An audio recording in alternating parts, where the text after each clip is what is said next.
2020, whatever comes our way this year is definitely going to be much better than the year gone by.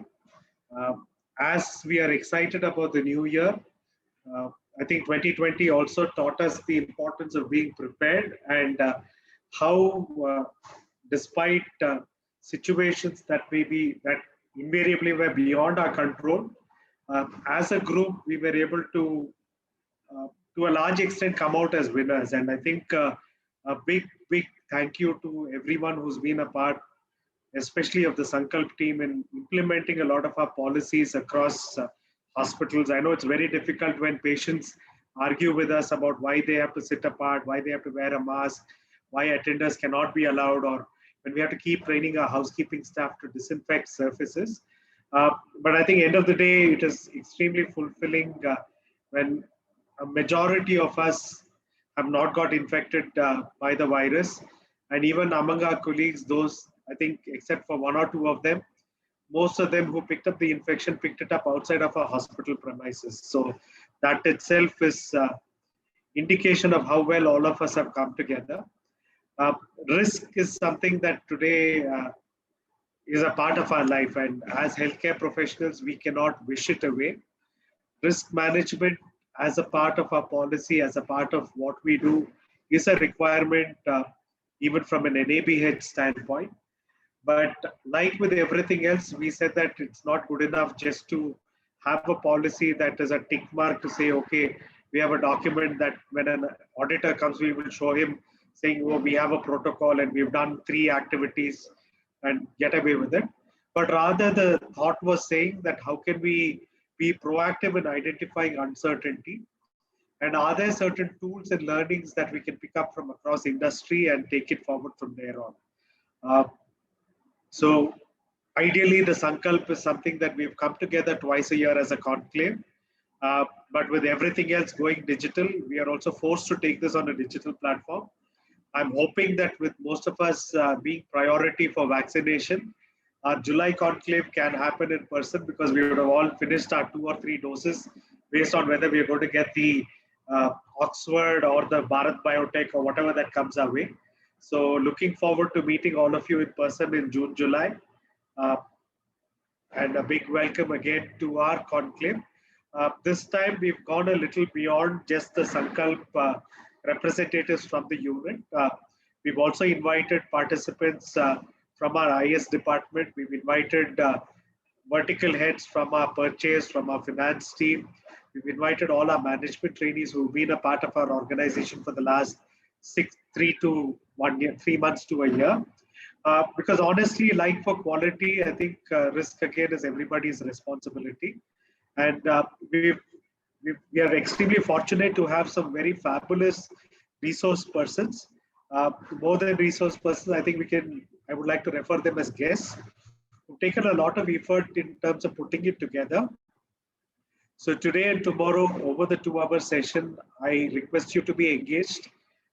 Again, since it's virtual, I would request those of you to, if possible, to keep your cameras on so that the speakers know that they're talking. They don't feel like they're a radio RJ talking to an empty audience, but at least they know that there's a face on the other side that they're talking to. So I think it would be great if you guys can keep your cameras on. And also, whatever questions you have, put it up on the chat window or raise your hands. Dr. Geeta and Prashant will unmute you to again keep some method to the madness. I now hand it over to Dr. Geeta to introduce our resource persons for today and go ahead with the SanQALP. Thank you, sir. Thank you for setting that introduction. A very happy new year once again to everyone. Thank you everyone who have joined for today's session. So quickly, I would like to introduce both of our speakers for the day. So we have with us Mr. KBS Manian, sir. Manian sir is a chartered accountant with around 30 years of experience in the areas of business management, business strategy, enterprise risk management, risk-based internal audit, information systems audit, information security, SCP, etc. He's been passionate about sharing knowledge and also being a mentor for the younger generation, especially on enterprise risk management and auditing. Currently, Manian sir is the Group Chief Risk Officer and Head of Internal Audit, responsible for enterprise risk management and all kinds of management audits across the Apollo Hospitals Group. Thank you, sir. Thank you for accepting our invitation and a warm welcome to you. We also have with us Ms. Sandhya Shriram ma'am. So she is the Global Head of Audits, Risk and Ombuds for Wipro Enterprises. Prior to joining Wipro, Ms. Sandhya has worked close to a decade and a half with Hindustan Unilever in various roles, including business partnering, controllership, shared services, IT, project management, supply chain finance. A chartered accountant, she was placed in India's top 100 women in finance. She has also been placed in the top 50 young leaders in India by the Economic Times in 2011. And alumni of the Institute of Chartered Accountants of India, she has also secured an All India rank in foundation, inter, and final examination. Thank you, ma'am, for joining us for today's session, and a warm welcome to you once again. So without wasting any further time, let's kickstart for today's session. May I please request Sandhya ma'am to kindly begin with the session. Thank you. Yes, thank you. Thank you, Dr. Geeta. Thank you, Dr. Kaushik. Thank you for the warm welcome. I think one of the things that COVID really made everyone realize is that heroes are not TV stars, but heroes are the people in the medical profession. And I'm very grateful to the work that all of you have been doing in such troubled times. And people like us can only be grateful. There is nothing else that we can do. Thank you so much. So happy new year to everyone. I will not take too much time. I'll hand over to Mr. Manian soon. But I just want to take us through how we're planning the day today. We have about a couple of hours. So we have we will, Manian sir, can we go to the next slide? So we will have three parts, which is we've called it learn, ask, and do. And from what I hear from Dr. Kaushik, I think the ask part is important. So we'll encourage you to ask. The first 30 to 40 minutes, we'll have Manian sir covering the broad concepts of risk management.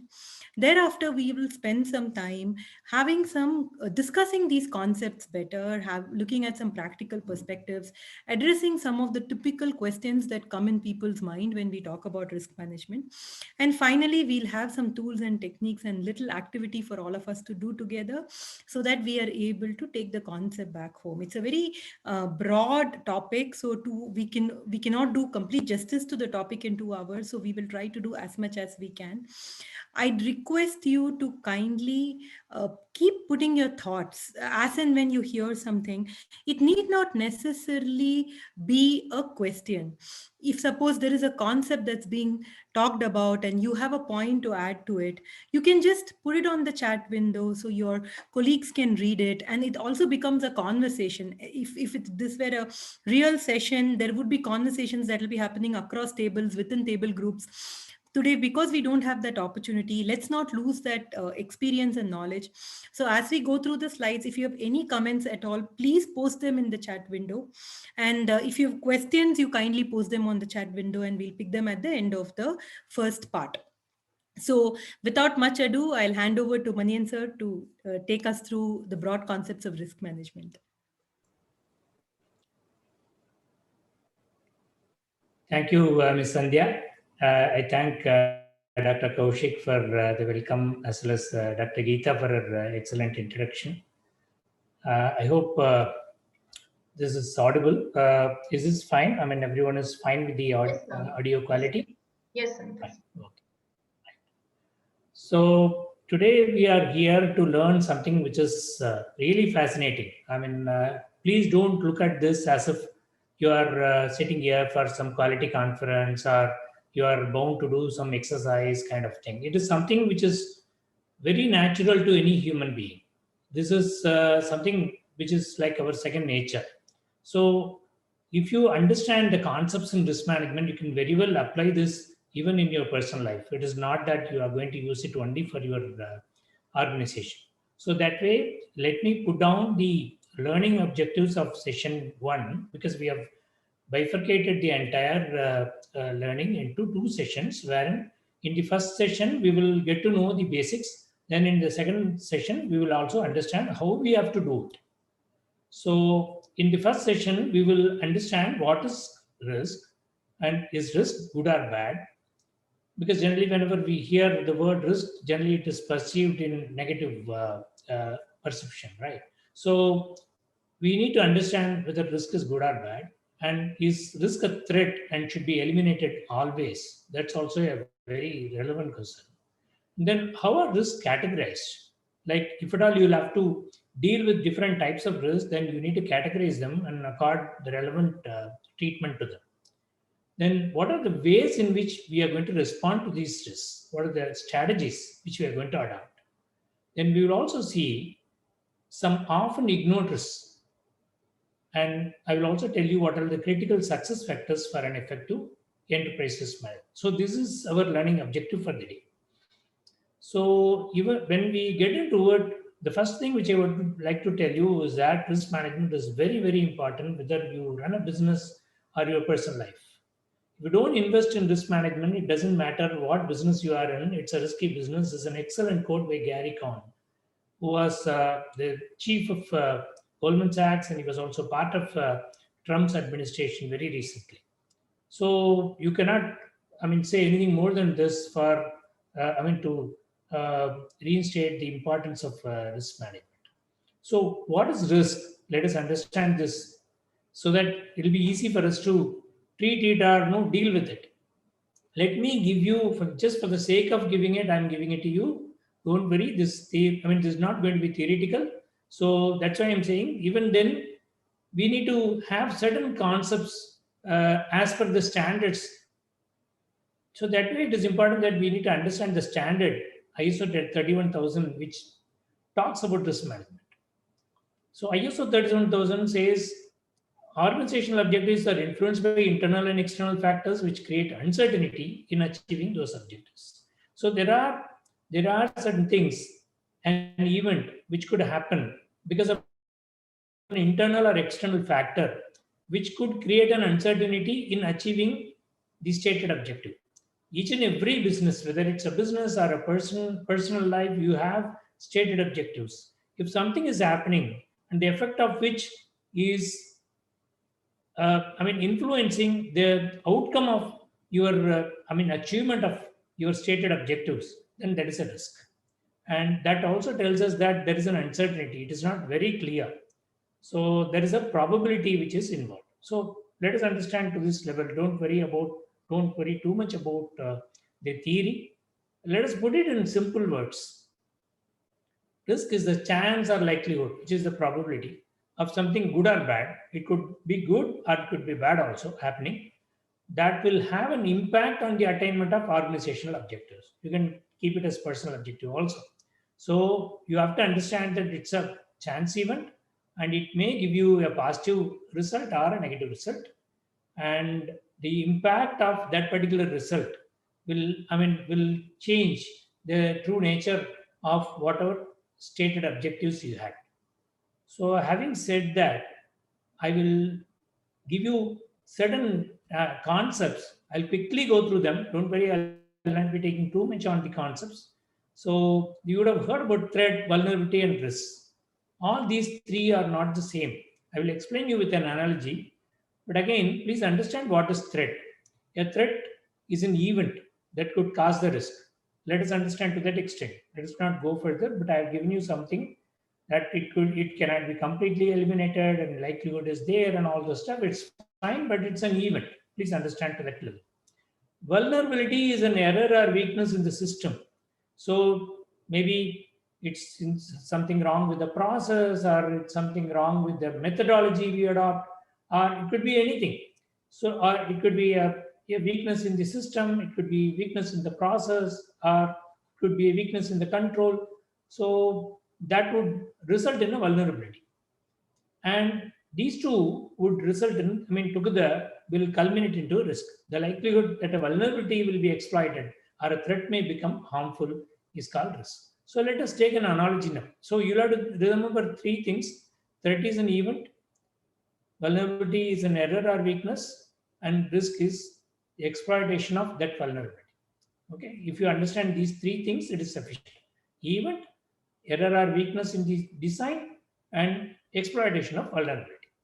So let us go for an analogy now, straight away. So threat. let us handle threat first. So all of us have, I mean, we use passwords widely, right? Every one of us will have at least 100 passwords by now. You would have logged in into multiple websites. We might have multiple emails, and we may have multiple, bank accounts. So that way, even at, at your office, you might have several logins, either to log into your hospital information system or your ERP or your accounting package, whatever it is. So you have passwords. I mean, nowadays, each and everyone will handle at least 100 plus passwords. That's the state today. So how do we handle our passwords? Let us keep it interactive. I mean, you can even put certain things, as Ms. Sandhya rightly said. You can share your thoughts even in your chat so that we can see that and we can respond to it. And Sandhya will pick them and she will pose those questions to me without taking much of time. So when we come to password management, for that matter, I've spoken to multiple people at helm of affairs, and I've always found it interesting to see how they manage their passwords. So even if I ask people, I mean, who are attending here, I can confidently say that majority of us, I would say, when I say majority, not just simple majority, yep, an absolute majority of us would be storing our passwords either in Excel sheets or in Word documents or written in a diary or somewhere else in a card. Could be in one of those ways. I don't think passwords are being handled properly, especially in our system, because we always treat the password as passing the word so easily. We don't treat it as so sacred, and we don't mind sharing it. So it's not given that kind of a seriousness. So what happens, there is also, I mean, when you also, each one of us have different ways in which we coin our passwords. Either we use our date of birth along with our native place name, or our daughter or son's name along with our wedding date, or maybe your employment number along with maybe your boss name or your pet name or your a god who is dear to you. It could be something, but if you see, we don't have, I mean, we all of us have a way in which we coin our password. So if that is traceable, I mean, even if I'm able to see one of your passwords, then I can understand the way in which you arrive at a password. So that's very, very important. So once an attacker knows the way in which, see, for example, you might have shared one of your passwords, maybe the same password you are not using for other systems. If you share one of your passwords to, to a colleague or even to a stranger for accessing in a limited way a particular login, then you can very well use a brute force and very well attack your other systems, other logins, and you can gain entry. So I take password as an analogy, and I'll tell you in terms of password. I mean, while using password, how it is. I mean, what kind of threat we have, and what kind of vulnerability we have, and what kind of risk it leads to. I will explain. So let us understand what is threat. For example, an intruder can exploit the password weakness to break into the system, because because of the reasons I told you very recently. Like, if an intruder can understand the way in which you coin your password, he can very well use brute force and he can exploit the password weakness. This is the threat. But the password which is vulnerable, because you have coined it in such a way that you have made it vulnerable for a dictionary or exhaustive key attack. So that is vulnerability. And the resource within the system will be prone to illegal access because of your vulnerability and the threat acting on the vulnerability, thus leading to an illegal access or modification of record or even loss of system or record or some valuables by which is made by the intruder, is the risk. I hope this makes things easy for you. So please understand that threat is an external event and vulnerability is the fault in the design, and risk is the culmination of threat and vulnerability. That's what we are here to understand.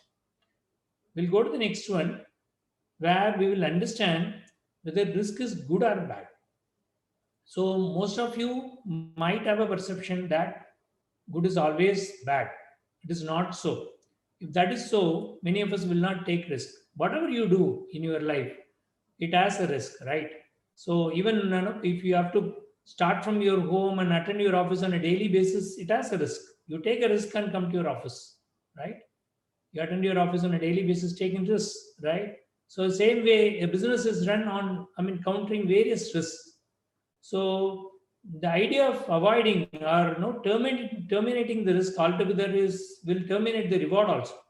So risk is not always bad. You need to understand different kinds of risk, and you also need to understand the good risk. Let us talk about that more. But for a moment, let us understand that risk is not always bad. So the point of risk management is not to eliminate risk, but if you eliminate risk altogether, then it will also eliminate the reward associated to the risk.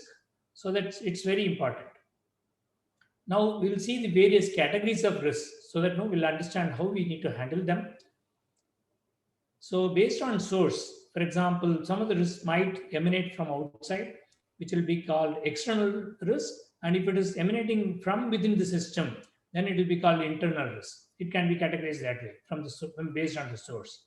It can also be categorized based on the status.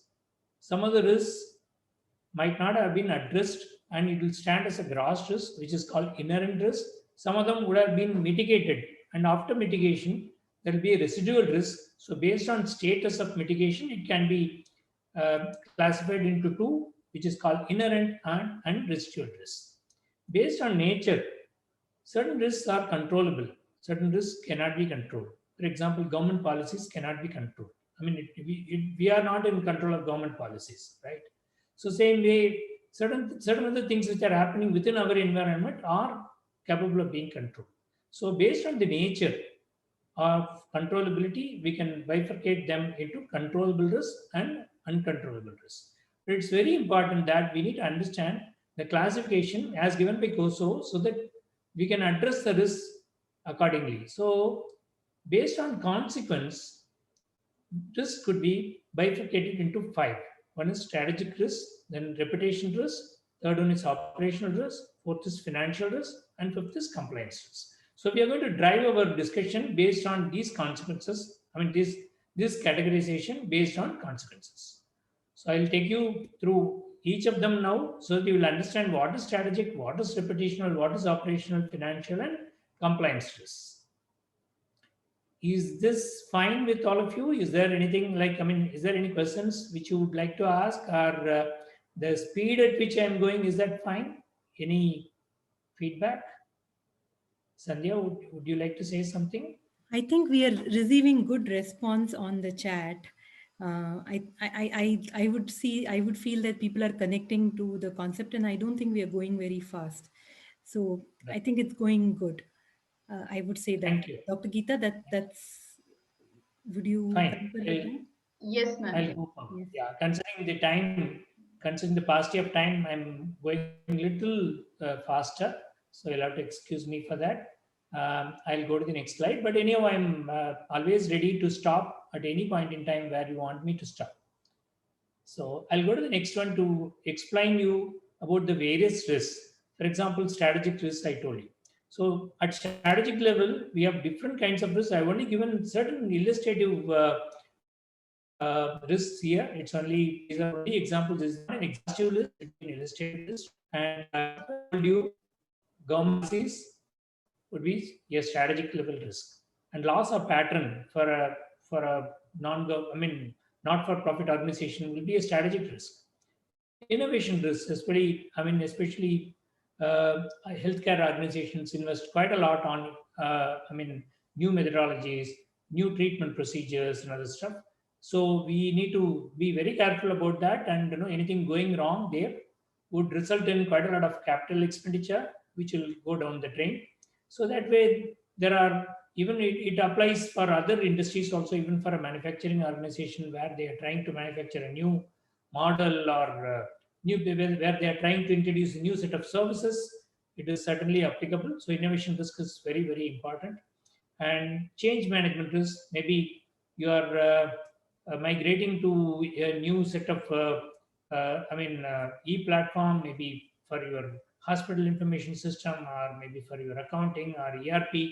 So whenever you make a change, whether it could be with respect to your policies, with respect to the way in which things are done. So whenever you make something new and when you try to change people, there will be resistance and there will be some disruption initially, and we need to handle it properly. So similarly, M&A risk. When I say M&A, it's merger and acquisition risk. So it's easy to acquire organizations, but it's very difficult to synergize organizations into one single organization. You would have heard about, you would have heard a lot of such stories. Very recently, you would have heard about Mahindra and Mahindra preparing themselves to file, for bankruptcy at Korea for having bought that SanQALP. They wanted to go in a big wave in sports utility vehicles. They bought the company, but they were never able to integrate the company with them, because of which they have filed insolvency at Korea. So what I'm trying to say is the culture is very, very important. If we are not able to synergize the culture between the organizations, then in M&A, that is in mergers and acquisitions, you will certainly fail, and whatever money you have put will go down the drain. So these are some of the major risks with respect to strategy. There are other things also, like investing in in a new technology, or it could even be investing in a new geography. So it could be anything. So strategic risks are doing things wrong. Let us have it that simple. So if you do things wrong, then that is a strategic risk. Then we will go to the next risk, which is the reputation risk. If you go somewhere wrong, if you get something wrong with your quality or your ethics, then it would very well affect your reputation, and sometimes even your liquidity. If you are not able to see, being asset surplus is different, being cash surplus is different. If an organization becomes cash insolvent, and if they are not able to honor their commitments, they don't have sufficient liquidity, that will affect their reputation. Similarly, incidents happening in a healthcare organization would certainly affect the reputation of the organization, because in today's terms, if you see there's social media and increased activism in social media, you could see that even small things are being blown up and entities' names are being spoiled in a matter of hours. So that's very, very important to know. We maintain our image in the e-world. So the next one is cyber attacks.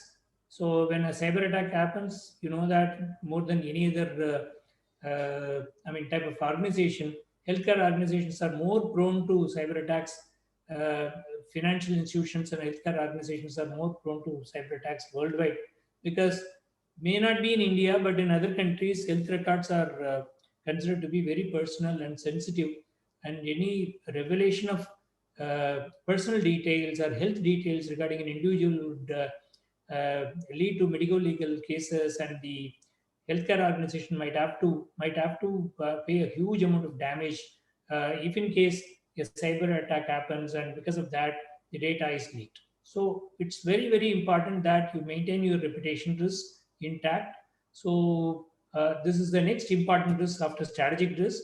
Then we will also see the next classification of risk, which is the operations risk. There are so many operational risks, I would say, but I've just mentioned few. Again, government policies, when I'm saying government policies again here, because of government policies, there are frequent changes in regulations, and that might impact your operations. And again, operational policies, organizational policies, if they are not sound, it can also lead to certain risks and certain vulnerabilities, and because of that, certain risks. And human failures, it could be from a ward boy to a senior most surgeon. It could be anybody in the, it could be the top person of the healthcare facility, but a human failure could happen anywhere. So when a human failure happens, that results in an operation risk. There are very many causes, there are very many reasons which result in business disruption. It could be a fire, it could be a power outage, it could be some natural disaster or flooding. So there could be many reasons because of which business disruptions could be there. Even it could be because of, a team of doctors or consultants moving away from the healthcare system. There could be a business disruption. So there are many reasons for business disruptions, which is an operations risk. And fraud is one more thing which is very, very important, which is operational. We will discuss more about fraud in the further slides.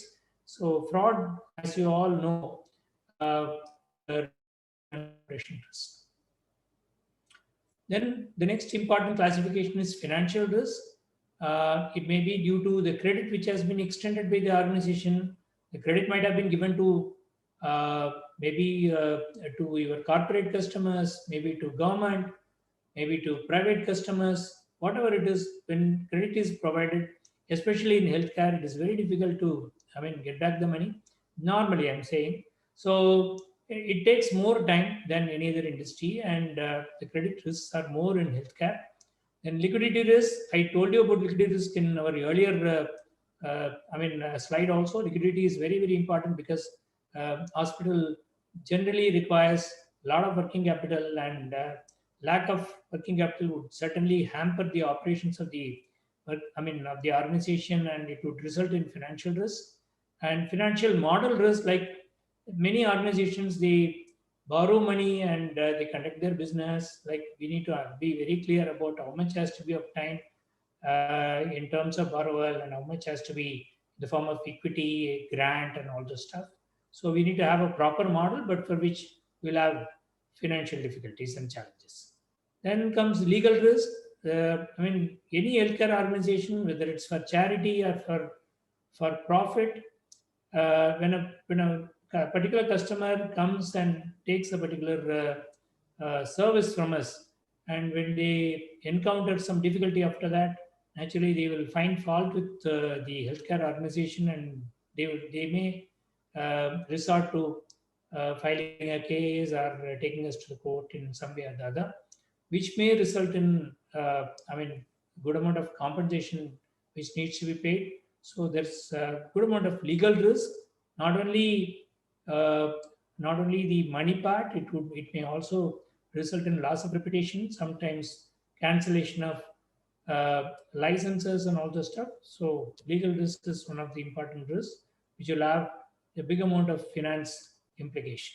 Then comes currency risk. If we are dealing with multiple currencies, and if we don't handle those transactions in a proper way, then there is a chance that the finance might get into currency risk. So these are few important risks. Again, all this is not exhaustive list of risks. These are all illustrative lists.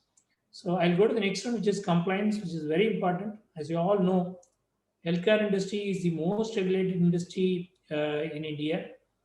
Each and every state has got its own set of rules, and when you are present in more than one state, matter becomes even more difficult when it comes to compliance.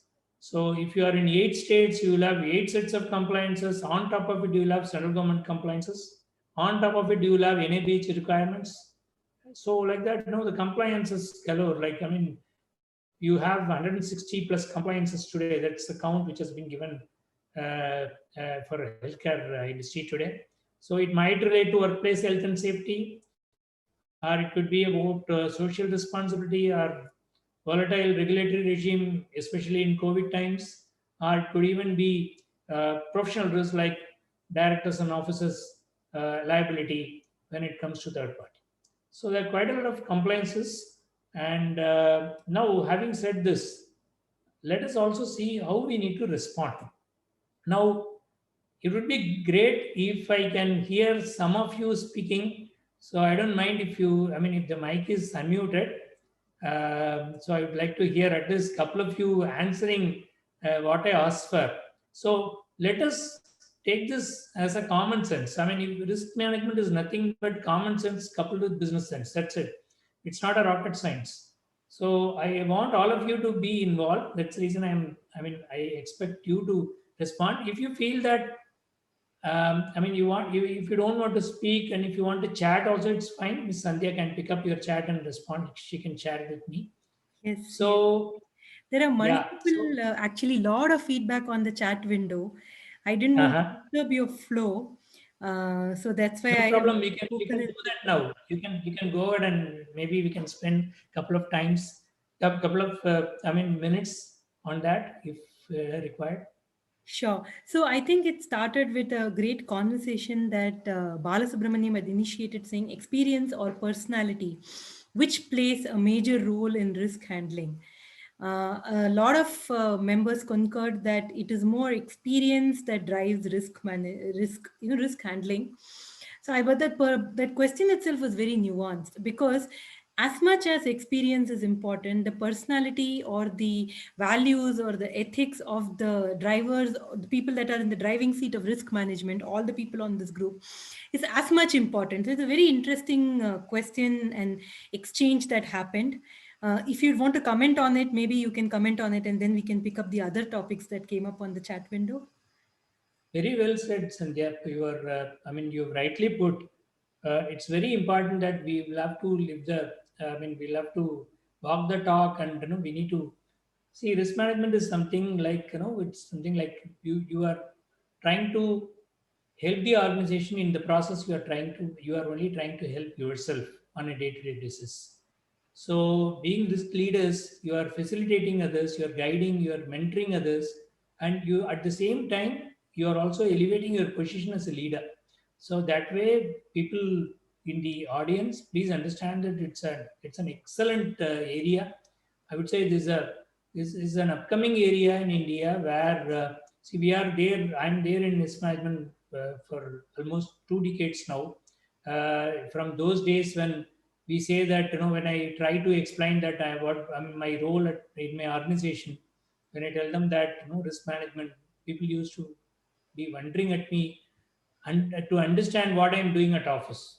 Like you call yourself as a chartered accountant, you are a chartered accountant, you are saying that you are a risk manager. What is that you do? What is risk? They used to ask. That's how. Then some of them, as soon as hearing the designation, they would leave without saying anything because they don't understand anything.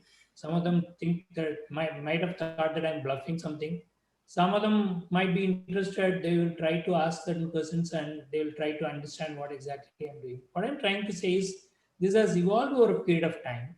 And at the same time, now it has come to a state where it is going to grow exponentially. So I would encourage all the audience here who are attending this particular session to give very good importance to risk management through which you can help the organization and you can also grow personally. So Yes. well said. Thank you so much. So some of the other comments are areas like migration of software is a big risk. Lack of awareness of new emerging technologies in eye care can be a risk. I think that's a fantastic observation from SGM. Communication is a big risk. Individuals' institutional growth progresses only when risky decisions are taken. And this comment we saw across multiple members who had said that risk is important. When we started asking, saying, is risk good or bad? And the general feedback was that risk is good if it's managed well, because without taking risks we can't be successful. There were a few more comments, like examples of liquidity risk is Yes Bank. What happened in Yes Bank? Though what happened in Yes Bank is a little more nuanced. It's not just a liquidity risk, but more culture values.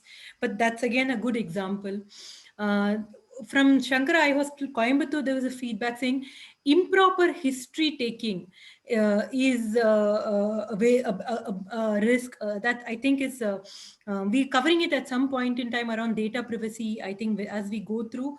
But even collecting the patient data accurately, time taken to adapt to emerging technologies increases the level of risk. That was a comment from Yanashekaran.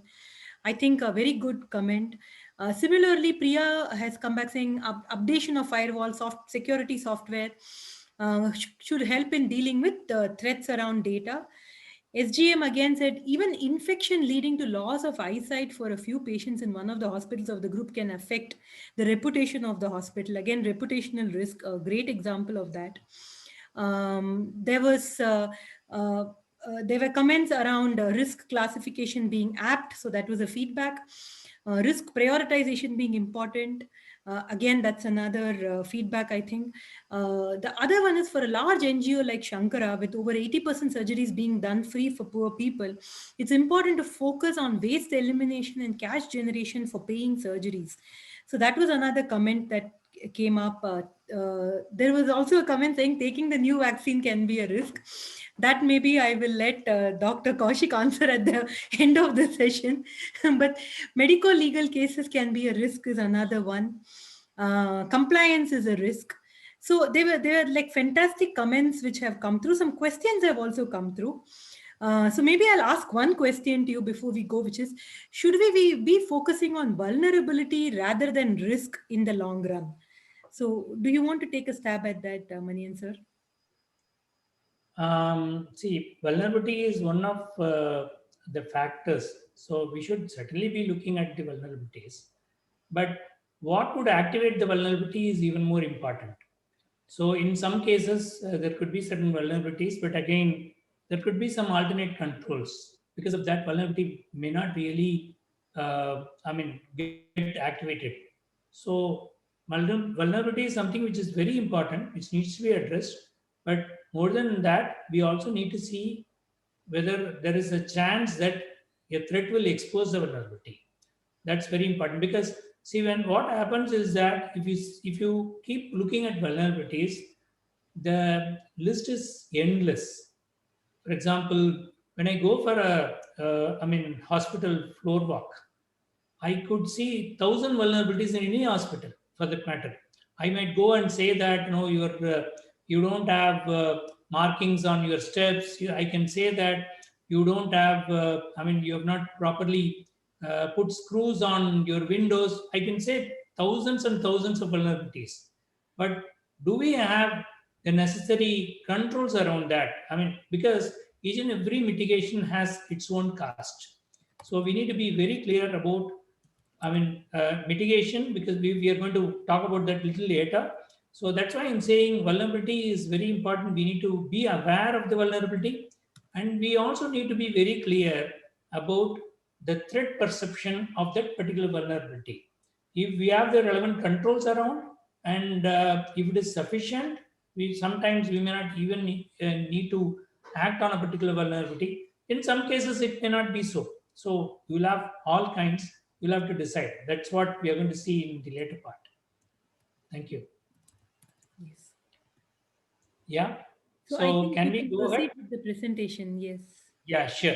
Thank you. So the next slide is very interesting slide where you will have to respond through chat. It's fine. So this is about risk response options. We have heard about risk now. We understand what is risk. This is called 4T approach. I'm just giving you an idea about what it is. But there are 4 ways in which you can respond to a risk. For example, I'm telling you that see today you are here and you are in Chennai, you are in Bangalore, you are in Guntur, or you're in some other place. Today, if you are given an option to go and live in Pakistan, I'm just saying, and we say that we are starting a branch there, and you please go and work there. Some of you may not really be interested, okay, because you will always see what is the risk and what is the reward. So if for the kind of reward what you would get, you will take risk only to an extent, right? And if the risk and reward are not matching, then you will only terminate the risk. You will not really take up that particular risk. For example, removing a server from the organization's network, if really not required to have that server. Just to give you an example, in your medical records department, you have a machine, you have a server, right? which is connected to a scanner, and you do all kinds of manual records are being scanned into digital, and you are converting that into digital records. Now that particular server doesn't require an internet connection. It may require an intranet connection. I'm not saying no. But if it has an internet connection, then it should be removed, right? So you will straight away terminate. That is not required at all. And that is not going to hamper your activity. That is not going to reduce your efficiency. That way it is fine. I mean, you will very well be without that particular internet connection. So the first thing is terminate. If you cannot terminate something, for example, you cannot wish away fire, right? You cannot say that, you cannot wish away accident, you cannot wish away fire. You cannot say that, no, in my place there won't be any fire. You cannot make a proclamation tomorrow and ensure that there is no fire from tomorrow. So fire is bound to happen, whatever may be the kind of precautions we take. Still, when the fire happens, if we have a proper transfer strategy, if you have an insurance for that fire damage, then you will very well be able to at least separate the losses which have been created, which have happened to you, which have occurred to you because of the fire. You give a lot of credit to your customers. Sometimes all the customers don't pay. Maybe you are in an agreement with a foreign state, with an African state, and they have told you that they are going to send their patients to you regularly, and you will charge them, and they will pay you once in a quarter. You have entered into that particular agreement. You have treated thousands of patients. The first quarter you got the money, second quarter you got the money, third quarter you got half of the money, fourth quarter onwards you are not getting the money. Now you don't want to stop it because you're getting money now and then, but you don't get the exact money for which you have served them. Now you need to transfer this risk. You cannot stop serving them because you have a contract. You need to transfer this risk by having a proper credit insurance. So now you cannot terminate it because of which you are transferring it. There are certain risks you cannot terminate, you cannot transfer. For example, in an IT organization like Wipro, where Sandhya is the chief of audit, they might have thousands and thousands of laptops, right?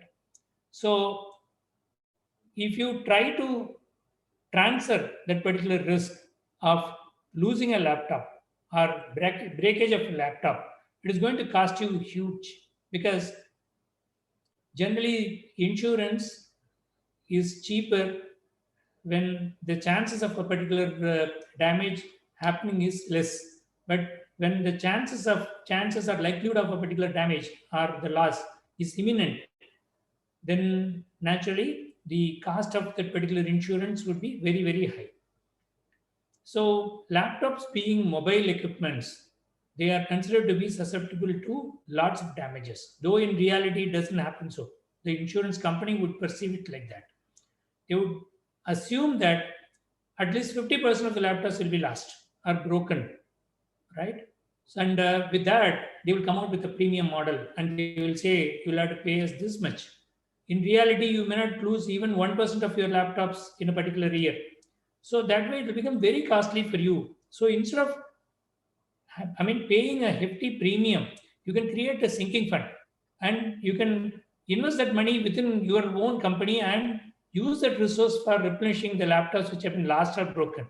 So you will be implementing control measures. You'll be treating, just as given in this particular picture, just pulling one particular matchstick away would save the other matchsticks from being burnt. So you will take certain actions which will implement control measures, and it will ensure that further damage is not done. Because transfer methodology is not efficient, you are resorting to treatment methodology. I told you terminate when the rewards and risks do not commensurate with each other. I also said go for transfer when you cannot terminate the risk, and when the transfer is costlier, you will always try to treat it.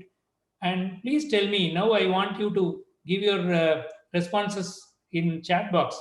If you cannot terminate, if you cannot transfer, if you cannot treat, what will you do? What is your fourth methodology? I will wait for 30 seconds. Sandhya will give me the answer. Yes. If this is there in the chat. Yes, we'd love to hear from you. There is never a wrong answer. So you should feel free to uh, take the risk from Ruminder. Pardon? Take the risk from Ruminder. Priya, train. Since it is T, yes, said take the risk. Yes. Good. Good. Yeah, Train you're right. over T. You're right. You're right. Maybe a better word. Tolerance. Tackle. Excellent. So you'll tolerate that particular risk. So when you say tolerate, you accept that risk. It doesn't mean that you know that that particular risk could be there. I mean, some of you might even ask me, "Sir, is this a strategy?" Because there is no other way. I mean, no other way is not a strategy. Strategy is something which is planned, right? But this is also a strategy. Please understand, because by tolerating, you understand the effects of that particular risk. You also communicate that risk to the management, and you get the approval. Meaning, the executive can never ever take this particular. They cannot decide on this particular approach. It is only the business owners who can decide on this approach. So if they are okay with tolerating, they will say okay. Else they will ask us to go for the other methodologies, even if it is going to cost us more, right? So, and also we are not going to stop with that. We are going to continuously monitor the risk. Now that we have understood that there is a risk of this sort, we are aware. So it helps us in knowing that particular risk. So that way we will monitor that risk for any deviation. So that risk tomorrow can even convert into a positive risk, and it can even become a negative risk. So we'll continue to monitor that. So having said that, I will take you through the risk responses in detail. I told you there are good risks and also bad risks. So initially, first we will see the negative side, that is downside risk. I told you about the 4 strategies: tolerate, terminate, transfer, treat, and tolerate. So you can understand from this picture that when the consequence is high and the likelihood is low, you will transfer. When the likelihood and the consequence is low, you will tolerate. Otherwise, you won't. In some cases where you don't have any other option, that time also you might have to tolerate. Some of the government policies, you might have to tolerate. There is no other way. And when the consequence is high and the likelihood is also high, we will terminate. We will never go for it, because we'll always try to get out of that situation, because it's going to be imminent and we are going to suffer that particular damage. But when the consequence is low, when the likelihood is high and the consequence is low, then naturally you will treat it and you will handle it. So this can also be seen through this particular presentation, where when it is very low and the impact and probability is low, you tolerate, and it's very high, you terminate. So in between you have treat and transfer. I'll quickly go to the next slide, where we will see the upside also. In upside, there are 2 ways in which you can handle that particular risk. One is share and next is exploit. When you say share, for example, I can give you the analogy of Amazon. So in Amazon, what happens is they want to, they don't want to lose a huge sum with credit cards, because whenever someone transacts through a credit card, then naturally they will have to pay the transaction fee. It ranges anywhere between 2 to 4%. So what they did, they came out with a co-branded card, Amazon ICICI card, for example. And with that, they will have a specialized agreement with the credit people. And they will say that we will give you a better reward point if you come through this particular gateway rather than going through some other gateway. So they are assigning this particular credit risk to a third party, which is ICICI, who can better use the opportunity. And at the same time, which will bring more and more people because of the reward system into Amazon's business. So that is sharing, trying to share the risk and better your business. The next one is exploiting the opportunity. So when I said upside risk, it is all opportunity. For example, you would have heard about what happened to Apple when they tried. When they started selling iPhone 12, they never thought that their initial sales will be to that extent, but their initial sales was multiple times of the previous model on the first day itself. So having understood that, immediately they ramped up their manufacturing facility. So that ramping up cannot happen overnight, right? Unless otherwise they had made all those plans in advance, had proper arrangements, had proper infrastructure, and also see, it is not just with one capacity, one particular manufacturing facility they would have done it. They would have done it across the world, and they would have ensured that the phones reach the retail shelves on time so that they don't lose customers. So it's very important that you ensure everything uh, in place, increase the probability of your opportunity occurring, and which would result in a positive risk. Now, this is about downside and upside. We will also see some of the things which are not given that much of importance. One of them would be fraud risks. So, fraud, you have anything to say, Sandhya? Any point which you would like to make, Sandhya, I think before we proceed maybe one further? of the questions from the chat window, which is that how do we set a risk appetite for a hospital? So maybe if, because you're going to be covering risk appetite later, we can pick that example a little later. But I just want to Right. park that question with you. Right. There is another one that in the example of Amazon and ICICI Bank, what is the risk taken by Amazon? Is it its reputation? For ICICI, it is financial. So you want to amplify that? Sure. See what happens is, Amazon is offering some X percentage as reward points, right? So if they use that particular card, whatever co-branded card they have, ICICI is getting clear business because of Amazon's tie-up, because Amazon is giving some cashback, and Amazon is avoiding the transaction fee and the settlement time because they have much better alignment when it is a co-branded card.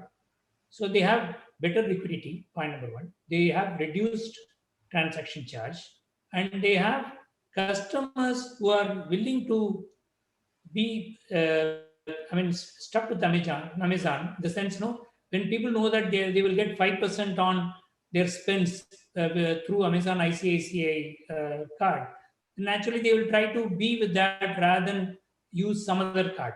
So the entire transaction which happens through Amazon would come through this particular gateway, which would result in reduced transaction fee for Amazon and increased traffic for ICICI, increased transaction volume for ICICI.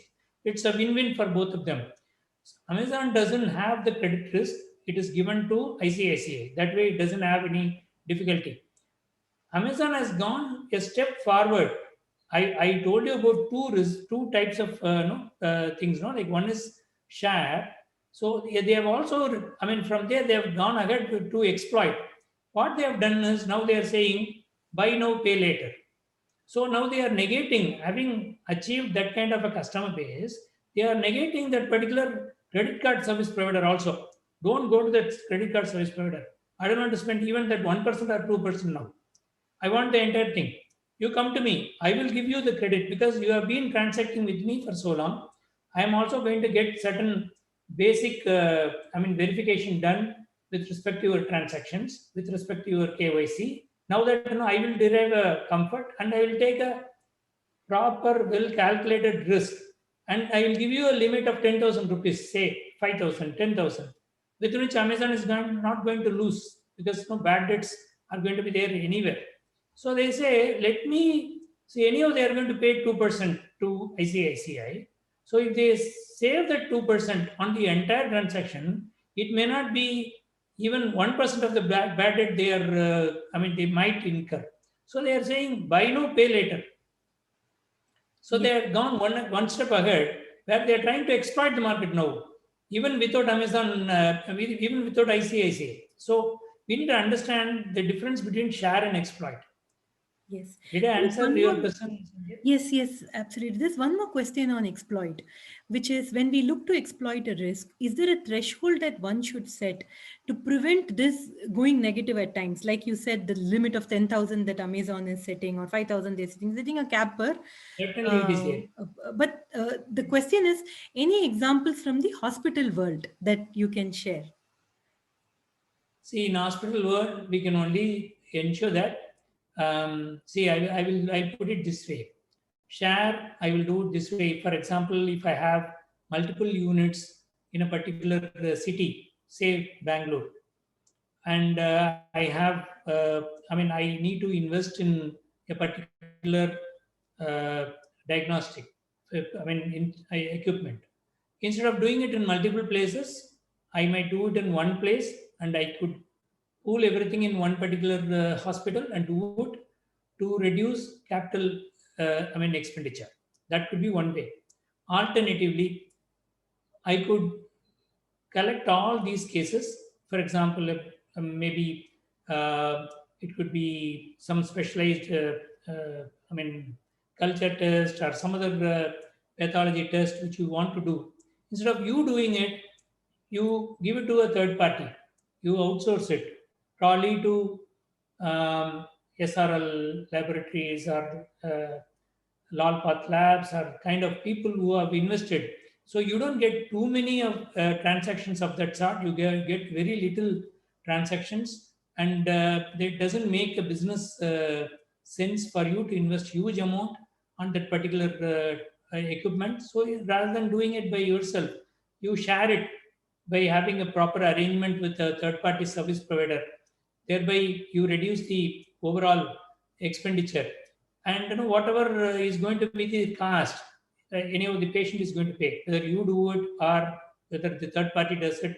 When the third party does it, sometimes because of the scale, it could be even more cheaper than if we do it because of the economy of scale.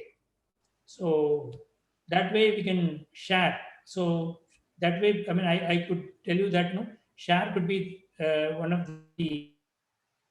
That could be an example for share and exploitation. And again, do whatever needs to be done to achieve a particular thing.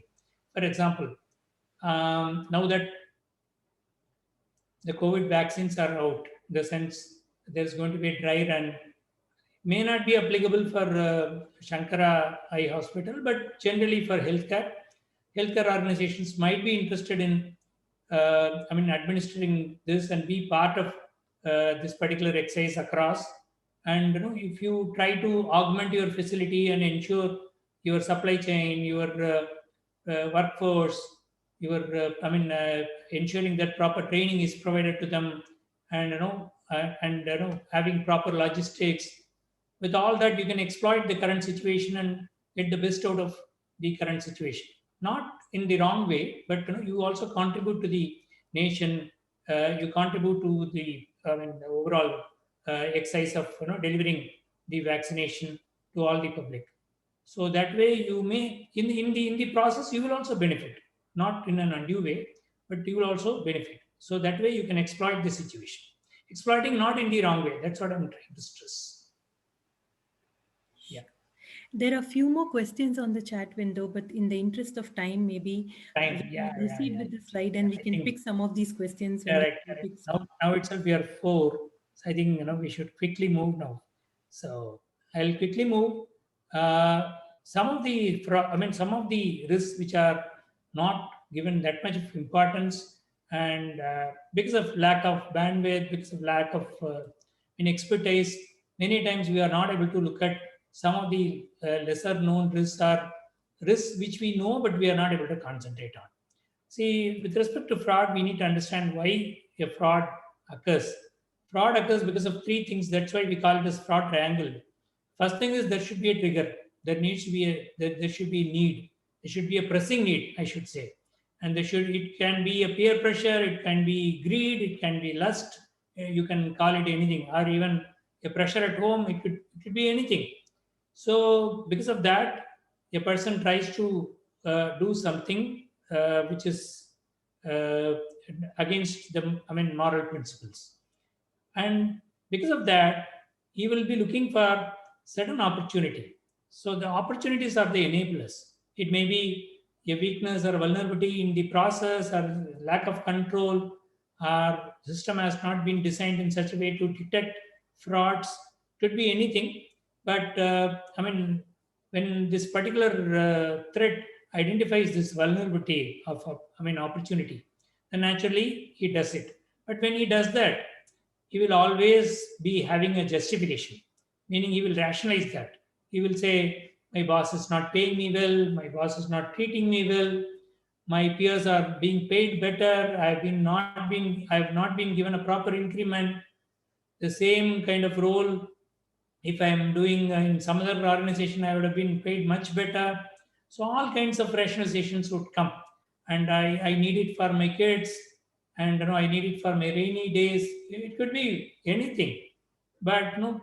And there's some may be so arrogant that they may even say these are stupid people, they deserve to be cheated. So it will be anything, but there will be a rationalization.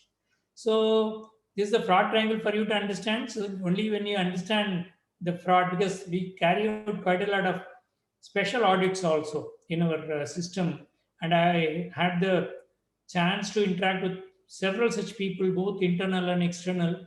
And when I, though I don't do the audit, I don't really come face to face with them, uh, especially people at a very senior level. If they get into it, I would be doing some interrogative discussion with them, but for which I don't get into it.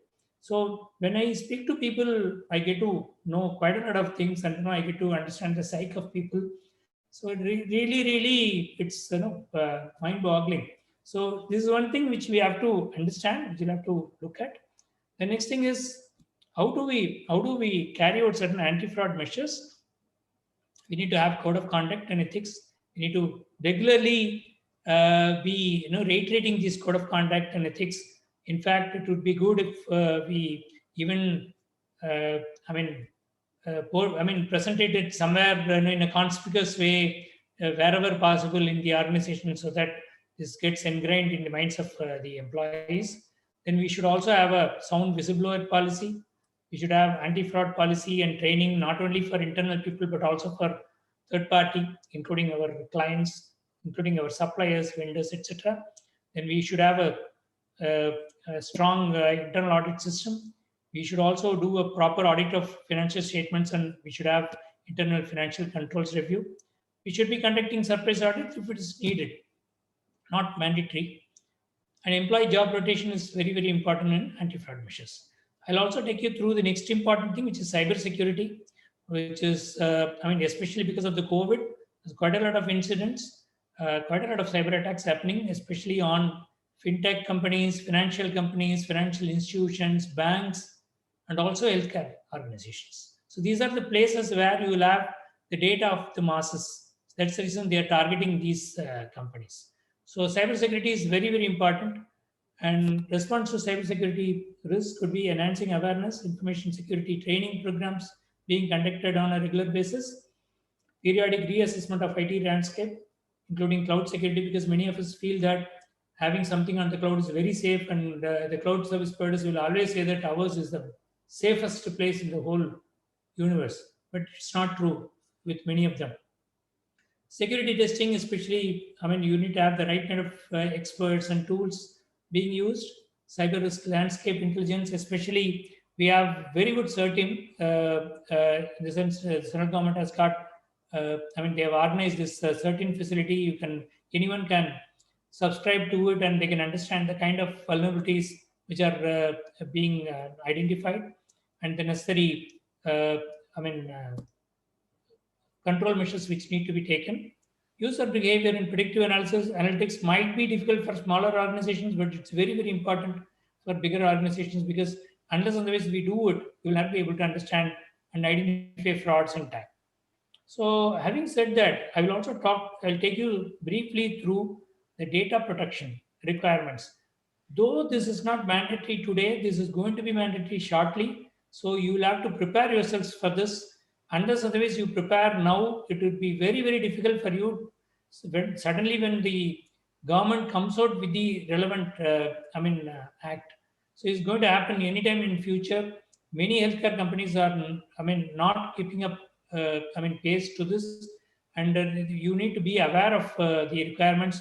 It's not something which we can discuss in just half an hour or something like that. You need to have a separate 2 hour session with the relevant experts. So that I would only recommend that you conduct a separate session for this to understand the requirements. But what I would like to provide you is Just that one, sorry to interrupt. yes, Actually, yes, I Nandini, think no there problem. is a session scheduled tomorrow on cybersecurity and data privacy. Yeah. So there is a full-fledged session.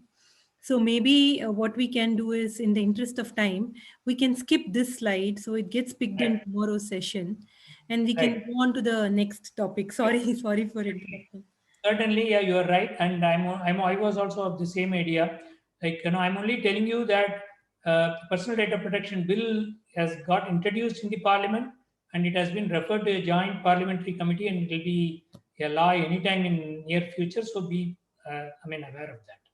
So I also want to take you through two concepts. One is black swan and there is gray rhino, because many people are talking about this. Many media are talking about this, writing about this. You need to understand what it is. Black swan event is a low probability event, but it will have a high impact. Um, Nassim Nicholas Taleb, whom you can see in the picture, he is the person who initially coined this term black swan. I strongly recommend to read his books on risk management, which is talking quite a lot on these kind of events, and they are notoriously difficult to predict. If you ask me whether COVID-19 is a black swan, because that will be in the minds of many people, it's not a black swan for you. For to my limited knowledge, I could say that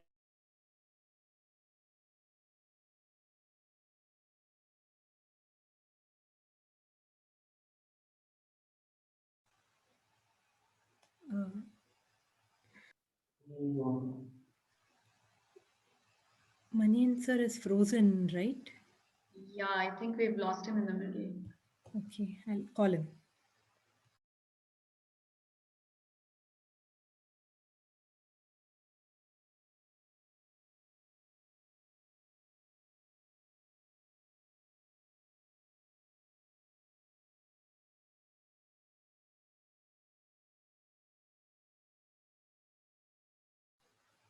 He's connecting back.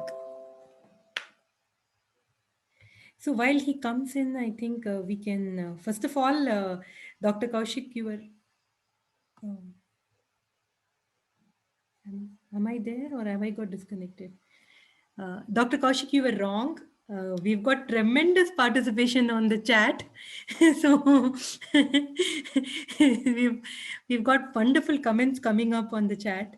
So thank you to the SanQALP team for all the interactions. I'm not able to read all of them due to paucity of time, but I think this is more for your colleagues also to read. So thank you for that. And am I audible? yes, we I'm can hear. back. I'm sorry, there was a drop in the connection. So I was talking about black swan events, and black swan events are, very difficult to predict. So certainly COVID-19 is not a black swan event. Is my limited thought, and it might be labeled as a gray rhino event. Uh, that's mainly because, as I told you, we have been expecting this kind of, a kind of pandemic, not to this level, not to this scale, but again, we have been expecting that, there's a chance that we would have a kind of pandemic of this sort. So I will. This is my last slide on the first session, which talks about the critical success factors for an effective ERM. ERM should always be process driven. We need to have clear policies and and procedures. And team leadership is very, very important with a strong risk leader. And we always should we should not try to become rock stars risk management on day one. We should try to do it over a period of time using maturity model approach. And ERM is everyone's business, and formal organization structure is to be in place. And there needs to be clear identification of roles without which it is difficult to assign responsibilities. And there needs to be a clear tone at the top, and we need to build a culture of risk. And for that, it needs to be part of the care also of the relevant individuals. So with that, I hand over the session back to Sandhya for her queries based on chat as well as based on whatever she wanted to ask. Over Yes. to Sandhya. Yes, I have put some questions as a, which I had in mind, which people may be interested in. I think we have discussed most of the questions on the chat. Um, so there's a comment which is that I don't think any company had pandemic as a risk item so far, and not sure about hospitals. So that's something that I want to know from Mr. Manian. Do you want to comment on that? Have you seen hospitals look at something like this as even they had even thought about something like this as a risk item? COVID-19, is it? Yes, or any No, pandemic of that nature. no, we were, I mean, even today we have pandemic as one of the key risks. But if you ask me, was it there as your top 10 risk or top 20 risks? May not be so. We had it as one of our risks, and we had certain things in place, not to this extent. We never expected that a pandemic of this nature would, really be experienced. Not so. Sure. So, one of the questions I wanted to ask, and I think this must be there in many of our participants' minds, saying already there is a lot of processes that are done from an accreditation point of view, and different risks are looked at. So, is risk management different? So, do they have to do separate set of activities for their accreditations and certifications, and do they have to do separate set of practices for risk management? So, would you like to share your thoughts on that? See, accreditation primarily focus on clinical outcomes and patient safety. We do not focus in detail on, uh, I mean, on strategic operations, financial compliances in our evaluation for accreditation. It is more like a checklist for compliance. So ERM is a holistic activity comprising of all spheres of organizational activities, be it strategy, operations, compliance, etc. So accreditation, yes, accreditation exercises are fine. I mean, we do have risk management there also, but a full-blown ERM is totally different from just doing a risk management activity for accreditation. Sure, sure. Um, so we will skip this question, but there is one from the audience, which is to say, how do we create the culture of risk management in non-medical areas in the hospital? See, this culture develops only based on the kind of seriousness which is being assigned to risk management in the organization. So it's very important that we have the right kind of tone at the top, and we also need to have the right kind of professional executives. In the sense, in the executive management, we need to have the right kind of professionals who assign the right kind of seriousness towards the risk management activity. And there needs to be continuous training, there needs to be continuous evaluation of what we do, and also risk management activities and its outcomes should also become part of the KRA. Even in Apollo, for that matter, I have 10% reservation for risk management. So that way it is seen as very serious when it comes to, I mean, 10% reservation in KRA for ERM, which is generally difficult to get. So that way, this is the tone at the top is very, very strong. Because of that, the culture of risk is strong. Otherwise, it's going to be difficult. Sure. So again, I'd skip the next question in the interest of time, but maybe the question on, can you share some examples from the hospital industry where effective risk management has helped. Also, some examples where lack of effective risk management has impacted operations. Uh, yeah, journey in healthcare is fascinating. I mean, see, in healthcare, unlike in other businesses, you're not only avoiding business risk, you make the customer's life better. Um, it also saves the business from unpleasant repercussions. Say, for example, the effect of insufficient patient consent, which may lead to medical legal cases. And like in hospital, you were also asking, can you give me examples where lack of effective risk management has impacted operations? Yes, certainly it will. For example, where in certain healthcare facilities, if they have not identified the critical equipments, and when there is no segregation into critical, semi-critical, and non-critical equipments, and if a critical equipment fails, say for example an MRI or even some scans, maybe a CT scan, it's not something which you can replace immediately. It's not something which you can service immediately. So it's very important that you have the right kind of processes in place. For example, you need to track the effective remaining useful life of every asset, such critical assets. So when you track the effective useful life of the assets, what happens is that you understand what when but at when particular at what particular point in time this particular asset may conk off. For example, each and every asset you will agree that has got a quoted life. It might be a tube, or it might be a fan, or it might be an AC. It might be even a biomedical equipment. Each and every asset has got a quoted life, and many of us do not even know what is the quoted life. When you know the quoted life, and when you track the actual usage of that particular asset, then you will know the remaining active useful life of that particular asset.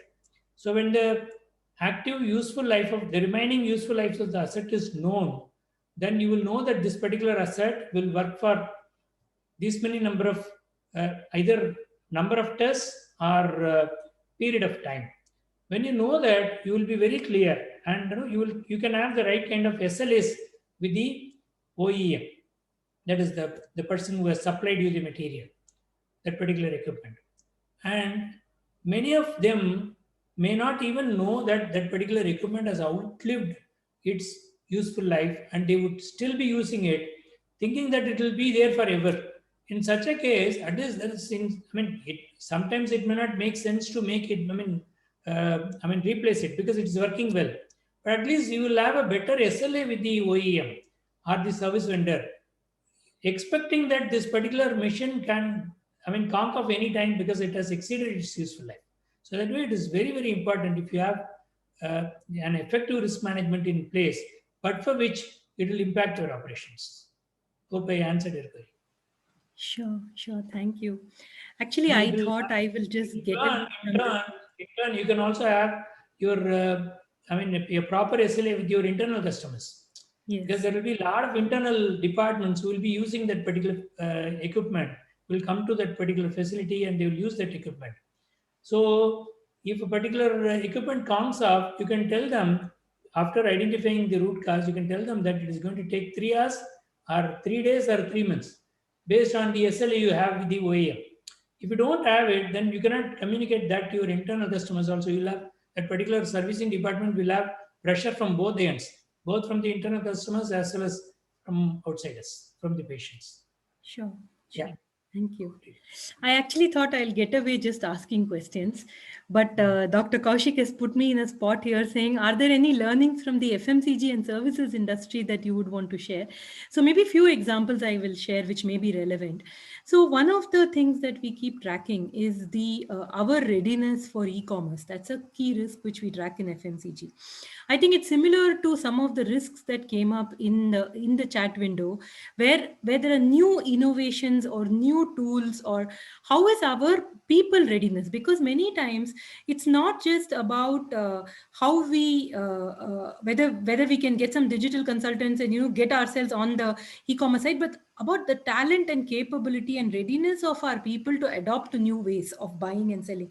I think that's very similar, maybe applicable for hospitals, where you have to keep assessing readiness from the talent point of view to newer technologies that may come. Now, the second one that we look at is resilience of the cash cycle, because the collections come in a different cycle, and our outflows, many of our outflows are fixed and they go through a different cycle. So which means that we have to always assess that whether the cash cycle is resilient enough at any point in time, and whether that what are the risks emanating from that. So that's the second aspect, because the cash cycle also includes, even if you have surplus cash, for example, they are not available for immediate disposal, because they, for the benefit of effective cash management, we also have to take a decision on how much can be illiquid and how much can be liquid. So the entire thing adds into the resilience of the cash cycle. So that's another one that may be relevant. Again, cyber and data privacy, more relevant, but that's something we keep tracking. The last one I want to share is an FMCG is the reputation and brand risk. The only reason customers buy our products is because they trust. And it's exactly true for hospitals. So which means we put a lot of checks, monitoring in place. For example, we have something called voices on the internet, where we keep every day monitoring where our brands are spoken about on the internet, and are there any negative comments that are being spoken about our brands, and we do it in a multilingual way. So across various languages, we have bots scrolling the internet and trying to pick up if there are any negative comments about our brands on the internet. So similarly, I think there are various places now. The world is, this digital explosion is so huge. Every time somebody is speaking in the social media about us, and similarly about your services, and so therefore if you have a proper mechanism to track them, then the fear is that sometimes there will be somebody who will speak something and it will become a landslide. And so we could catch the landslide before by taking proactive actions.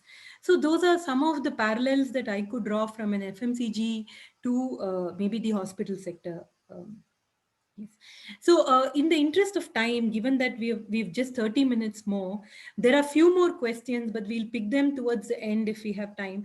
We want to move to the next part of the session, which is about how do we, what are the tools and techniques we can use for effective risk management? How do we start?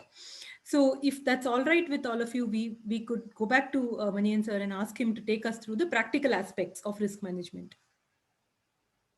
Right. I think we'll go ahead, right? Yeah. Yes, sir, I think we'll proceed. Yeah, thank you. So this is the second session which we are going to, where we are going to understand the key concepts in ERM and also the steps in risk management. I'll take you quickly through this, and then I've also requested a few of you to volunteer and be part of a small exercise which will help you understand how risk assessment has to happen. So I'll take you through the without much, without spending much time, I will take you through the slides. So key ERM concepts, three things. One is risk appetite, risk tolerance, key risk indicator. I was also getting some questions on this in the chat and also during the discussion in our earlier session. Risk appetite is how much distance can you travel to reap the benefits. See, basically ERM is to facilitate the management to tell them as to how far they can travel to fetch the best value for the business. Let me put it that simple. So when we do so, like we would have defined various things, like this is what we are supposed to do and this is what we can bear with. So what kind of risk we can bear with, to what extent we are okay to, say for example, I was also giving you an example of Mahindra and Mahindra with the Korean automaker. So to what extent they can continue that particular association? When they are supposed to, snap that particular tie? When are they supposed to close that particular operations in Korea? So that they need to be very clear. Only then they will be able to take a proper call at the right point in time. Maybe in share market terms, you can even call it as stop loss. right? Where you have to stop loss, right? And risk tolerance is, I mean, to what risk tolerance is the percentage of difference in your expectations. To what extent it is okay. For example, you might think that no, I am ready to incur a, I mean, a downside of 50 crores in this particular activity. But again, there could be some tolerances in this. Maybe another 5% is fine. I will go till this, right? So that tolerance will also have to be, I mean, well defined. Then the risk indicators. So what exactly is the risk that needs to be clearly indicated? So risk appetite is nothing but, I mean, we need to frame an organization risk appetite statement saying that what we are up to and what is that we can consume, what we can bite and what we can chew. And risk tolerances are what kind of deviations are accepted in that particular risk appetite. And what are the indicators which will tell us whether we are taking the right kind of steps in our risk management or risk indicators, right? These are the ERM phases. First, we will identify the risk, then we will prioritize, then we will identify the mitigation plans and also the response plan, and we will respond to it. After having responded to it, we will monitor whether that particular response has been effective, and then we will also report it to the management, top management. And this is an ongoing assessment. This is not going to stop. I mean, we as if it is not like an audit where you will take particular activity and then that particular audit issue is closed and it is not going to recur. No, it is going to be there. The risk, as initially said, it is going to be there, but it will be there in a controlled state. So now we need to continuously monitor and assess this to see whether it is in control. If it is not in control, that means that our earlier mitigation plans have not worked effectively, and we might have to tweak our, mitigation plans and reapply it on that particular risk so that we get a better result. So these are the phrases. Now, this is a very nice, quote from Warren Buffett. So he said, risk comes from not knowing what you're doing. So if you don't know what you're doing, then that is risky. As simple as that.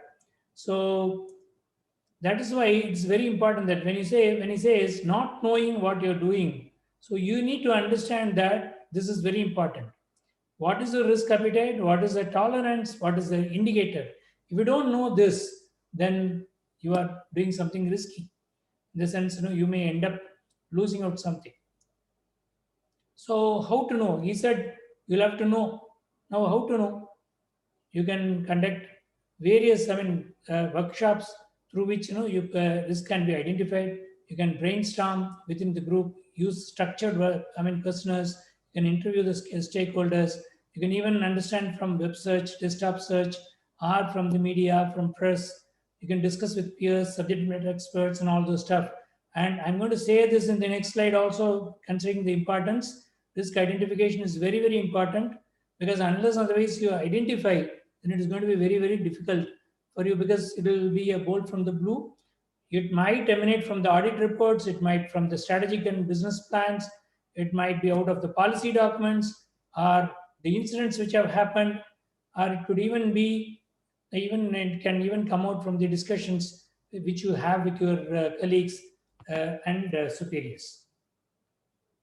So it's very important that you understand what to consider when identifying risk and gather the information from different sources to identify that particular risk.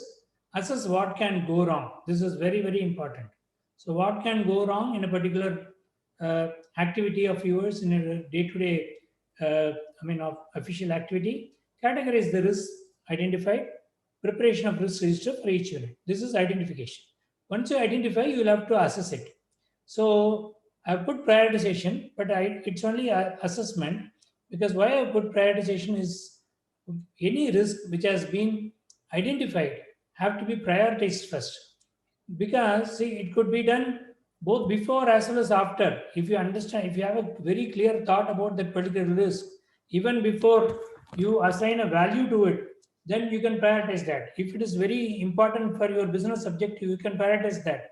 But at the same time, some of the risks which are very important from the risk score perspective, can also be prioritized.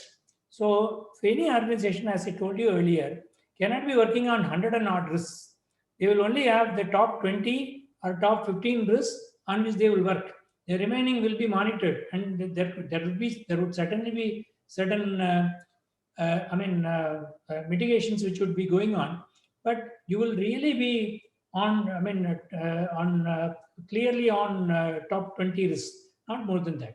Even your management would not be ready to be interested on uh, I mean seeing what is happening on 100 risks. Rather, they will be focusing on the top risks.